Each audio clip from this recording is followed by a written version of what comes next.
911 centers across the country experiencing severe staffing shortages, including right here in northeast Wisconsin. And the Outagamie County Communications Center is calling attention to their situation.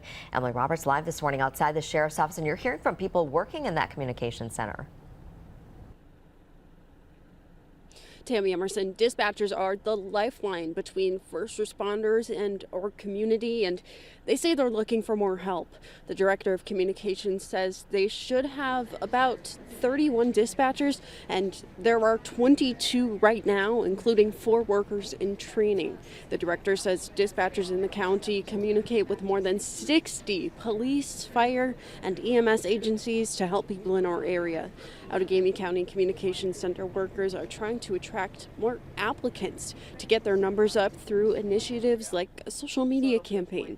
Some dispatchers say it's a tough job, but it is rewarding. People call with all sorts of problems. Nobody calls us because they're having a good day. And sometimes the stress of that, the long hours, can lead to the shortage. I think it's probably pretty close to worse. I mean, we've gone ups and downs through the years, but it seems like the people that are applying is less and less. Some dispatchers say one of their favorite parts of the job is making a difference right in the area they call home. Live in Outagamie County, Emily Roberts, Action 2 News.